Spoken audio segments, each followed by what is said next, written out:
அன்பான மேசராசி நேர்களே, வீரத்துக்கும் விவேகத்துக்கும் பேர் போன மேசராசி நேர்களே, உங்களுக்கு தமிழ் புத்தாண்டானது ஆரம்பமே பாருங்க அமர்கலமா இருக்குது. உங்களுடைய ராசிக்கு 5ஆம் அதிபதி பூர்வ புண்ணியாதிபதி உங்களை சேர்ந்த உங்களுக்கு நிறைய பாருங்க கொஞ்சம் வம்பு வழக்கு பிரச்சனைகள் இருந்துக்கிட்டே இருக்கும். இன்னும் என்னதான் சனி பகவான் உங்கள் ராசிக்கு 6ஆம் இடத்தை பார்த்தாலும் உங்களுக்கு எங்கிட்ட இருந்தாவது ஒருத்தர் எதிரி உங்களை இருந்துக்கிட்டே இருப்பாங்க. ஏன்னா நீங்கள் எதையுமே நேருக்கு நேரு பேசக்கூடிய குணம் கொண்டவங்க.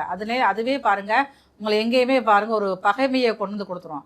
அப்போ இந்த இனிய தமிழ் புத்தாலே நீங்களே உங்களுக்கு மனைவிக்குள்ளே பாருங்களேன் கொஞ்சம் சின்ன சின்ன சண்டை சச்சரவுகள் அதுக்கப்புறம் சரியாயிடும். அதுக்கும் கூட உங்களுடைய அவசரமான முடிவுகள் தான் காரணமாக இருக்கும். அப்போ நீங்கள் கொஞ்சம் இதனாலும் கொஞ்சம் அவசரப்படாமல் நிதானமாக ஒவ்வொரு முடிவுகளாக நீங்கள் எடுத்தீங்கன்னா கணவன் மனைவியில் இருக்கக்கூடிய உறவானது நெருக்கத்தில் அதிகமாக இருக்கும். உங்களுக்கு புத்திர பாக்கியம் இது வரைக்கும் தடைபட்டுக்கிற புத்திர பாக்கியம் இந்த வருடத்தில் ஆவணி மாதத்துக்கு அப்புறம் புத்திர பாக்கியம் கிடைப்பதற்கான மேசராசியில் இருக்கக்கூடிய ஆண்களும் அப்படிதான் பெண்கள் அப்படிதான். உங்களுடைய நண்பர்கள் வட்டாரத்தில் நீங்கள் ரொம்ப கவனமாக இருக்கணும். நண்பர்களால் உங்களுடைய வாழ்க்கை பாதை மாறக்கூடிய அமைப்புகள் கொஞ்சம் அதிகமாக இருக்குது. தொழிலில் உங்களுக்கு புதுசாக ஏதாவது நீங்கள் ஆரம்பிக்க நினச்சி நீங்கள் பணம் நீங்கள் அதிகமாக இன்வெஸ்ட் பண்ணி செய்ய வேண்டாம். நான் ஆல்ரெடி தொழில் பண்ணிக்கிட்டு இருக்கேன், அதை விரிவுபடுத்தலாம்னா அதை நீங்கள் பண்ணிக்கலாம். முழுசு புதுசாக நீங்கள் ரொம்ப பெரும்பாலான அளவில் பணம் இன்வெஸ்ட் பண்ணி செஞ்சீங்கன்னா கொஞ்சம் நீங்கள் மாட்டிக்கிடுவீங்க.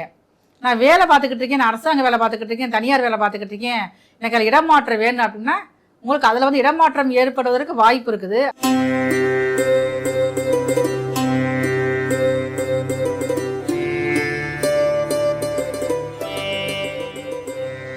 அன்பான ஜோதிடர் யுகம் டிவி நேயர்களுக்கு மருத்துவ ஜோதிடர் SR சங்கரேஸ்வரியன் அன்பான வணக்கங்கள்.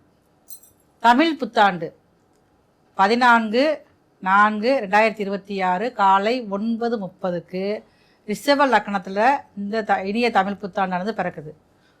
உங்கள் அனைவருக்கும் இனிய தமிழ் புத்தாண்டு வாழ்த்துக்கள். பராபவ வருடம் எப்படி இருக்க போகுது அப்படின்னு சொல்லி பார்த்தீங்கன்னா இந்த வருடம் ஆரம்பத்திலே உங்களுக்கு உங்களுடைய லக்னம், அதாவது இந்த புது வருடம் பிறக்கக்கூடிய லக்னமானது ரிஷப லக்னத்தில் பிறக்குது. ரிஷப லக்னத்துக்கு 2ஆம் இடத்துல மிதுன வீட்டில் பாருங்களேன் தனகாரகரான குரு இருக்காரு. தனகாரகர் மட்டும் அவர் இல்லை, காலபுருஷனுக்கு 9ஆம் அதிபதி பாக்கியாதிபதியான குரு பகவான் பிறக்கக்கூடிய லக்னத்துக்கு 2ஆம் இடத்துல இருக்கிறதுனால இந்த இனிய தமிழ் புத்தாண்டானது நிறைய நல்ல மாற்றங்களில் உலகியல் ரீதியாக நல்ல மாற்றங்களை கொண்டு வருவதற்காக தயாராக இருக்கிறது. இந்த இனிய தமிழ் புத்தாண்டில் பொதுவாக நம்ம பார்க்குறப்ப பாருங்க உலக நாட்டுகளில் பாருங்க அதிகமான சண்டை சச்சரவுகள், அது போர் பற்றிய பயம் எல்லாத்துக்குமே இருக்குது. இப்போ பாருங்க ஆரம்பமே நமக்கு ஒரு பதற்றத்தை கொடுக்குற மாதிரி இருந்தாலும் இந்த லக்னம் பிறக்கக்கூடிய நாட்களில் தமிழ் புத்தாண்டு பிறக்கக்கூடிய நேரத்தில் பாருங்க உங்களுக்கு நிறைய அந்த நம்ம நாட்டுக்குள்ள எதிர்ப்புகள் ரொம்ப குறையும். இப்போ தங்கத்தை பொறுத்தளவுக்கும் பாருங்களேன் அதோடைய விலைகள் இன்னும் கொஞ்சம் அதிகரிக்கத்தான் செய்யும். இப்போ கொஞ்சம் குறையிற மாதிரி இருந்தாலும் அடுத்து இன்னும் கொஞ்சம் அதிகப்படுத்தக்கூடியதாக தான் இருக்குது. விவசாயிகளுக்கு நல்ல ஒரு நேரமாக இருக்கிறது. ஆனால் விவசாயிகள் எல்லாருமே கொஞ்சம் எந்த ஒரு விஷயம் நீங்கள் விவசாயம் செஞ்சாலும் அந்த காலத்துக்கு ஏற்ப நீங்கள் பயிரிட்டால் மட்டும்தான் உங்களை லாபத்தை அதிகமாக ஏற்படுத்த முடியும். ஒரு சில இடங்களில் நிறைய அவங்களுக்கு மழை அதிகமாக பெய்யும். ஒரு சில இடங்களில் பார்த்தீங்கன்னா வறட்சி அதிகரிக்கக்கூடிய வருடமாக இந்த இனிய தமிழ் புத்தாண்டு இருக்குது. சரி, இப்போ நம்ம இந்த தமிழ் புத்தாண்டு நம்ம என்ன செய்யலாம் அப்படின்னு பார்த்தீங்கன்னா நம்மளுடைய தமிழர்களுடைய வழக்கம் என்ன அப்படின்னு பார்த்தீங்கன்னா தமிழ் வருஷம் புத்தாண்டு பிறக்கிறப்பே முக்கணி மா பலா வாழைன்னு சொல்லக்கூடிய முக்கணிகள், அடுத்து பாருங்க கண்ணாடி, அதாவது வாசனையான மலர்கள், எல்லா வகையான மலர்கள், அது மட்டுமே இல்லாமல் பணம் எல்லாம் வச்சு ஒரு தாம்பாளத்தில் வச்சு நம்ம காலையில் கண் விழிக்கிறப்பயே நம்ம அதை நம்ம பார்த்துட்டு விழிச்சோம் அப்படின்னம்னா நமக்கு இந்த ஒரு வருடமானது இனியதாக மாறக்கூடிய வாய்ப்புகள் அதிகமாக இருக்குது. அன்றைக்கு நம்ம என்ன சமையல் பண்ணலாம் அப்படின்னு சொல்லி பார்த்தீங்கன்னா அதாவது பச்சடி, இந்த மாங்காய் பச்சடியில் அறுசுவையான உணர்வுகள் இருக்குது. அப்போ நமக்கு என்னதான் இந்த தமிழ் புத்தாண்டு ஆரம்பத்திலேருந்து நம்மளுடைய ஜாதக ரீதியாக நிறைய ஒரு துயரங்கள் கஷ்டப்படக்கூடிய அனுபவங்கள் இருந்தாலுமே பாருங்களேன் அந்த புத்தாண்டு பிறக்கக்கூடிய நாளில் நம்ம இந்த மாதிரியான நிகழ்வுகள் நம்ம செஞ்சிட்டோம்னா நமக்கு அதுவே பார்த்துக்கங்க லாபமானதாக அதிர்ஷ்டமானதாக மாறுவதற்கு வாய்ப்புகள் அதிகமாக இருக்குது. இப்போ ஒவ்வொருத்தருக்கும் ஒவ்வொரு ராசிக்கும் மேச முதல் மீன வரை ஒவ்வொரு ராசிக்கும் தமிழ் புத்தாண்டு என்ன நல்ல விஷயங்கள் கொடுக்க போகுது, இதில் நீங்கள் கவனமாக இருக்கணும். வீடு கட்டலாமா, இல்லை வீடு வாங்கலாமா, இடம் வாங்கலாமா, இருக்கிற இடத்த விற்கலாமா, வேலை மாற்றம் வருமா அப்படிங்கிற சந்தேகங்களை தீர்க்கிறதுக்காக ஒவ்வொரு ராசிக்கான பலன்கள் வர இருக்கிறது. அன்பான மேசராசி நேர்களே, வீரத்துக்கும் விவேகத்துக்கும் பேர் போன மேசராசி நேர்களே, உங்களுக்கு தமிழ் புத்தாண்டானது ஆரம்பமே பாருங்க அமர்கலமாக இருக்குது. உங்களுடைய ராசிக்கு 5ஆம் அதிபதி பூர்வ புண்ணியாதிபதி உங்கள் ராசியிலே இருக்காரு. அது மட்டுமே இல்லை, உங்கள் ராசிக்கு 7 கூடையவர் 2 கூடையவர் வந்து உங்கள் ராசியிலே அமர்ந்தது மிகவும் சிறப்பானதாக இருக்கும். இது வரைக்கும் உங்களுக்கு உங்களுடைய வாழ்க்கை துணையால் வருமானமே இல்லை, வேலை இல்லாமல் இருக்காங்க, நான் பார்க்குற வருமானம் மட்டும் எனக்கு வந்து பத்தலை அப்படின்னு நினச்சிக்கிறது, அது வந்து சின்னதாக உங்கள் மனசுக்கு ஒரு ஆதங்கமும் இருக்கும். அப்போ இந்த இனிய தமிழ் புத்தாண்டு பிறந்த உடனே பாருங்களேன், அவங்களால உங்களுக்கு வருமானம் வரக்கூடிய லாபமும் வரும், வருமானமும் வரும். என்ன ஒரு தொழில் பண்ணாலுமே அதுலேயும் பாருங்கள் அதிக லாபம் வரக்கூடிய வாய்ப்புகள் அதிகமாக இந்த புத்தாண்டு முழுவதுமே இருக்கிறது. ஜூன் மாதத்துக்கு அப்புறம் நீங்கள் இது வரைக்கும் வந்து திருமணம் தடையாக இருக்குது, எனக்கு பாருங்கள் வயசு வந்து 35 ஆயிடுச்சு, 38 ஆயிடுச்சு, எப்போ பார்த்தாலும் பொண்ணு அமைய மாட்டேங்கி, இல்லை பெண்களாக இருந்தாங்கன்னா மணமகன் அமையவே மாட்டேங்கி, நாங்களும் எல்லா கோயிலுக்கும் போயிட்டு எல்லா பரிகாரம் பண்ணிட்டோம், எப்போ மேடம் அமைன்னு கேட்டிங்கன்னா இந்த ஜூன் மாதத்துக்கு அப்புறம் திருமணங்கள் முடிக்கக்கூடிய வாய்ப்புகள் வந்து அதிகமாக இருக்குது. மேசராசிக்காரர்கள் உங்களுக்கு வந்து உங்கள் வீட்டில் சுப நிகழ்வுகள் நடக்கக்கூடிய வாய்ப்புகளாகத்தான் இந்த தமிழ் புத்தாண்டு தொடக்கமே ஆர்வமே நல்லா இருக்கு பார்த்துக்குங்க. அதே மாதிரி வந்து மேசராசியை சேர்ந்த உங்களுக்கு நிறைய வருங்க கொஞ்சம் வம்பு வழக்கு பிரச்சனைகள் இருந்துக்கிட்டே இருக்கும். இன்னும் என்னதான் சனி பகவான் உங்கள் ராசிக்கு 6ஆம் இடத்தை பார்த்தாலும் உங்களுக்கு எங்கிட்ட இருந்தாவது ஒருத்தர் வந்து எதிரி வந்து உங்களை இருந்துக்கிட்டே இருப்பாங்க. ஏன்னா நீங்கள் வந்து எதையுமே நேருக்கு நேர் பேசக்கூடிய குணம் கொண்டவங்க. அதுவே பாருங்கள் உங்களை எங்கேயுமே பாருங்கள் ஒரு பகைமையை கொண்டு வந்து கொடுத்துரும். அப்போ இந்த இனிய தமிழ் புத்தாண்டு நீங்களே உங்களை வந்து மாற்றிக்கிடுவீங்க. அவன் என்னால் செஞ்சுட்டு போட்டோம், நமக்கு எதுக்கு வம்பு, நம்ம பேசாமல் இருப்போம், இது எதுக்கு அவை செய்கிறத பற்றி நம்ம சொன்னா தானே நமக்கு வந்து பிரச்சனை வருது. அப்போ எங்கேனாலும் பாருங்கள் நீங்கள் உங்களை வந்து மாற்றிக்கிட்டு அதுக்கு ஏற்ற மாதிரி நீங்கள் வந்து அனுசரணையாக போகக்கூடிய அளவுக்கு நீங்கள் வந்து பக்குவப்பட்டுருவீங்க. நீங்கள் இந்த வருடத்தில் பாருங்கள் ரொம்ப வந்து வண்டி வாகனத்தில் போகிறப்ப வந்து ரொம்ப கவனமாக இருக்கணும். அதே மாதிரி கடன் பிரச்சனைகள் பற்றி உங்களுக்கு பயம் கொஞ்சம் அதிகமாக இருக்கும். ஏன்னா நீங்கள் என்ன செய்ய நல்ல குணங்கள் நிறைய உங்கள்கிட்ட வந்து இருக்குது. ஆனால் சில விஷயங்களில் பாருங்களேன், எடுத்தோடனே யாராவது ஒருத்தவங்க கேட்டாங்கன்னா அவங்களுக்கு நீங்கள் வந்து கடன் வாங்கி கொடுப்பீங்க. அந்த கடனுக்கு வட்டி கட்டக்கூடிய சூழல் வந்து உங்களுக்கு தான் உருவாகும்.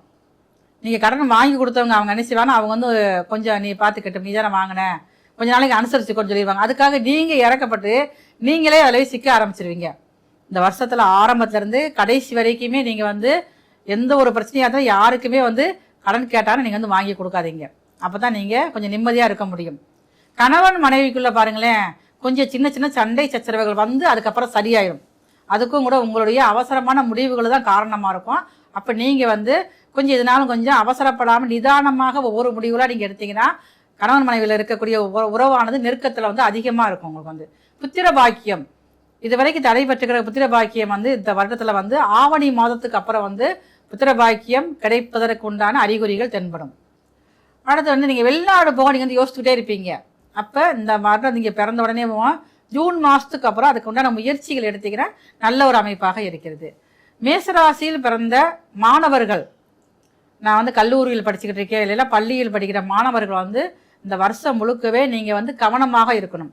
இந்த வருடம் ஆரம்பத்திலேயே பாருங்கள் 5ஆம் அதிபதி உங்கள் ராசியிலேயே அமர்ந்திருக்கிறாரு. அது கூட சூரியன் மட்டும் தனியாக இல்லாமல் உங்கள் ராசிக்கு குடும்பாதிபதியான சுக்கிரனை சேர்த்துருக்காரு.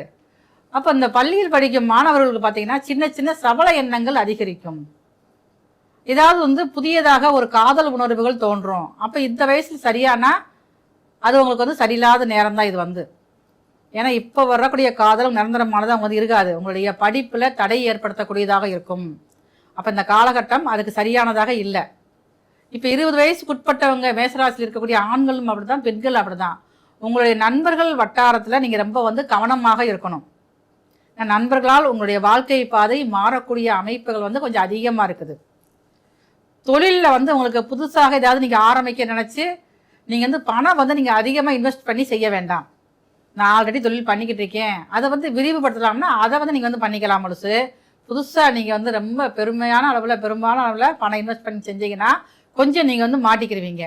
நான் வேலை பார்த்துக்கிட்டு இருக்கேன், நான் அரசாங்க வேலை பார்த்துக்கிட்டு இருக்கேன், தனியார் வேலை பார்த்துக்கிட்டு இருக்கேன், எனக்கு அதில் இடமாற்றம் வேணும் அப்படின்னா உங்களுக்கு அதில் வந்து இடமாற்றம் ஏற்படுவதற்கு வாய்ப்பு இருக்குது. ஆனால் அதுலேயும் பாருங்கள் உங்களுக்கு பிடிக்காத இடத்துல இடமாற்றம் கிடைக்கும். எனக்கு வேண்டாம்ப்பா, எனக்கு வேலையே வேண்டான்னு சொல்லக்கூடிய அளவுக்கு இடமாற்றம் கிடைப்பதற்கு வாய்ப்பு அதிகமாக இருக்குது. நிலம் தொடர்பான ரியல் எஸ்டேட் பார்த்துக்கிட்டு இருக்கேன் அப்படின்னீங்கன்னா இந்த வருடத்தில் முழுவதுமே வந்து இந்த வருடத்தோட பிற்பகுதியில் உங்களுக்கு வந்து லாபங்கள் அதிகரிக்கும். அதேமாதிரி உங்களுடைய பூர்வீக சொத்தை நான் விற்கணும், அது ஏதாவது வந்து புதுசாக ஏதாவது சொத்தாக மாற்றணும் அப்படின்னு நினச்சிங்கன்னா இந்த வருடத்துல இருந்து நீங்கள் ஆவணி மாதத்துக்கு அப்புறம் நீங்கள் வந்து அதுக்குண்டான முயற்சி எடுத்தீங்கன்னா அதுக்கு ஒரு நல்ல பலன்கள் கொடுக்க ஆரம்பிக்கும். உங்களுடைய அன்னை ஆரோக்கியத்தில் நீங்கள் கொஞ்சம் சின்ன சின்ன நீங்கள் கவனங்களை வந்து நீங்கள் செலுத்த வேண்டியதாக இந்த தமிழ் புத்தாண்டு முழுவதுமே இருக்கும். உங்களுடைய மூத்த சகோதரர் வழியில் உங்களுக்கு நிறைய ஆதாயங்கள் கிடைக்கக்கூடிய வருடமாகத்தான் தமிழ் புத்தாண்டானதுக்கு. பயணங்கள், ஆன்மீகம் சார்ந்த விஷயங்கள் உங்களுக்கு வந்து அதிகரிக்கும். அப்போ இது வரைக்கும் வந்து நம்ம ஆன்மீகத்தில் அவ்வளோ ஈடுபாடு இல்லாமல் இருந்தேன், ஆனால் பாருங்கள் இப்போ நம்ம போகணும், நிறைய வந்து ஆன்மீக ஸ்தலங்களுக்கு சென்று வழிபாடு செய்யணும். ஏன்னா அவங்க ராசிக்கு 5ஆம் இடத்துல கேது இருக்காரு. அப்படி இருக்கிறப்ப வர நிறைய ஆன்மீக எண்ணங்கள் வந்து உதயமாக ஆரம்பிக்கும். அப்போ ஆன்மீகம் சார்ந்த கோயில்களுக்கு போயிட்டு வழிபாடு செய்வது உங்களுக்கு மிகவும் நிம்மதியை கொடுக்கக்கூடிய ஆண்டாக இந்த இனிய தமிழ் புத்தாண்டானது இருக்கும். அப்போ இந்த வருடத்தில் நீங்கள் மாதத்திற்கு ஒரு முறையாவது திருச்செந்தூர் சென்று அங்கே ஒரு நாள் தங்கி இருக்கணும். நீங்கள் வந்து திங்கக்கிழமை போனீங்கன்னா திங்கள் நைட்டு போய் பள்ளியறை பூஜை பார்த்துட்டு செவ்வாய்க்கிழமை அதிகாலையில் எந்திரிச்சு பள்ளி எழுச்சி பூஜை பார்க்கணும். பார்த்துட்டு அங்கே வந்து கொடிமர பூஜை வந்து ரொம்ப சிறப்பானது. அந்த பூஜையும் பார்த்துட்டு காலைல பள்ளி எழுச்சியும் பார்த்துட்டு காலைல 6லேருந்து ஒரு 8 மணி வரைக்கும் கோயிலுக்குள்ளே இருந்துட்டு அதுக்கப்புறம் நீங்கள் வெளியில் வந்தீங்கன்னா இதை வந்து மாதத்துக்கு ஒரு முறையாக நீங்கள் சுற்றிக்கிட்டே வந்தீங்கன்னா உங்களுக்கு மிகுந்த லாபத்தையும் ஒரு நிம்மதியும் தரக்கூடிய ஆண்டாக அந்த இனிய தமிழ் புத்தாண்டானது இருக்கும். அனைவருக்கும் இனிய தமிழ் புத்தாண்டு வாழ்த்துக்கள். இது வரைக்கும் நாம வந்து பார்த்துக்கிட்டு எல்லாமே பாருங்களேன் 12 ராசிக்குமான இனிய தமிழ் புத்தாண்டின் பொது பலன்கள் மட்டும்தான். இதே இது பாருங்க, உங்களுடைய சுய சாதகப்படி உங்களுக்கு என்ன திசை நடக்கு, உங்களுக்கு என்ன மாதிரி நன்மைகள் நடக்க இருக்குது அப்படிங்கிற விஷயங்களை நீங்கள் தெரிஞ்சுக்கணும் அப்படின்னா கீழே உள்ள நம்பருக்கு நீங்கள் வந்து எனக்கு வந்து ஃபோன் பண்ணி நீங்கள் அப்பாயின்மெண்ட் வாங்கிட்டு நீங்கள் இந்த ஜாதகம் பார்க்கணுன்னா விருப்பப்பட்டீங்கன்னா தொடர்பு கொள்ளுங்க. உங்களுக்குரிய அத்தனை விஷயங்களும் செஞ்சு தரப்படும். நல்ல ஒரு தீர்வானது உங்களுடைய ஜாதக ரீதியாக உங்களுக்கு ஏற்படக்கூடிய சந்தேகங்களுக்கு தீர்த்து வைக்கப்படும்.